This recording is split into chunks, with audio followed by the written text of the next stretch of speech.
अनायबा एक खूबसूरत, शोख और हंसमुख लड़की थी। वो इस्लामाबाद के करीब अपने गांव और शहर के माहौल से बहुत खुश थी।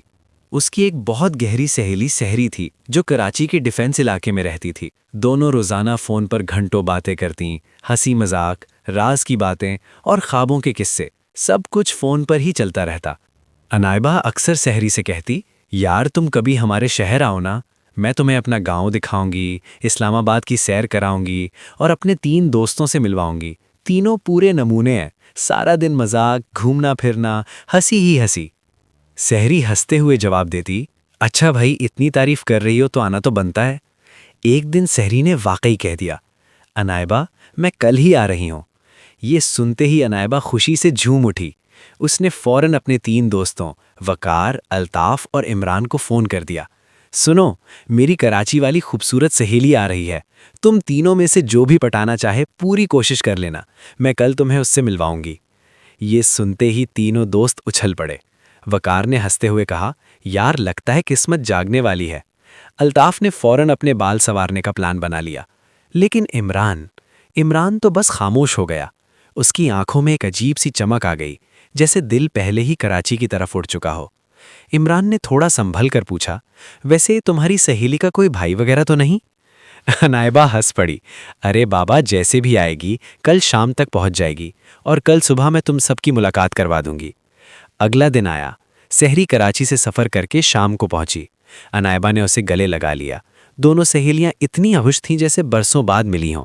रात भर बातें, हंसी और पुरानी यादें ताज़ा होती रहीं। अगली सुबह अनायबा सहरी को लेकर अपने दोस्तों के पास पहुंची। वकार ने शराफत से सलाम किया, अल्ताफ ने फौरन मज़ाहिया जुमला मारा और इमरान बस खामोशी से सहरी को देखता रह गया। सहरी ने मुस्कुराकर सबसे बात की, लेकिन उसकी नज़रें बार बार इमरान से टकरा जातीं। इमरान भी पहली बार कम बोल रहा था।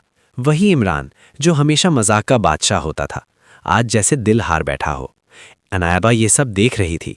उसने दिल ही दिल में सोचा, लगता है नमूनों में से एक वाकई संजीदा हो गया है।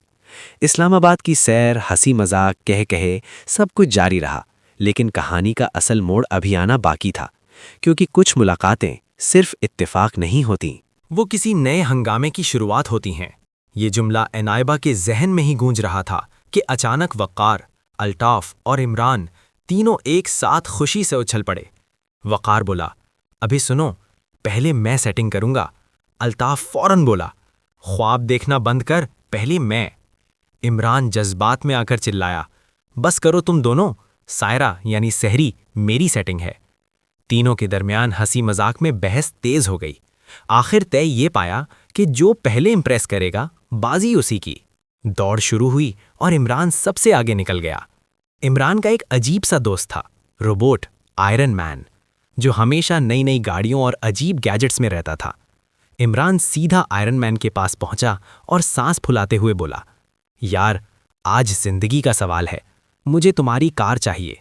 अपनी होने वाली नहीं, ना होने वाली गर्लफ्रेंड को लॉन्ग ड्राइव पर ले जाना है।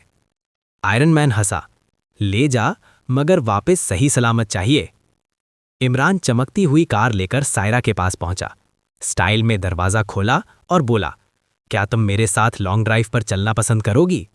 सायरा ने हैरत से गाड़ी देखी और पूछा, ये तुम्हारी गाड़ी है? इमरान ने सीना फुलाकर कहा, जी हाँ, क्या मैं तुम्हें गरीब लगता हूं? सायरा मुस्कुराई, चलो ठीक है, लॉन्ग ट्रिप पर चलते हैं। कार चल पड़ी। सड़क, हवा, म्यूजिक, इमरान खुद को हीरो समझने लगा। लेकिन इधर वकार खामोशी से शरारत का प्लान बना चुका था। उसने रास्ते में चुपके से कील बिछा दिए। जैसे ही कार आगे बढ़ी, टायर जोर से फट गया। इमरान के सारे ख्वाब भी वहीं पंक्चर हो गए। सायरा ने नाराज होकर कहा, सॉरी, मुझे देर हो रही है। वो इमरान को वहीं खड़ा छोड़कर वापस चली गई।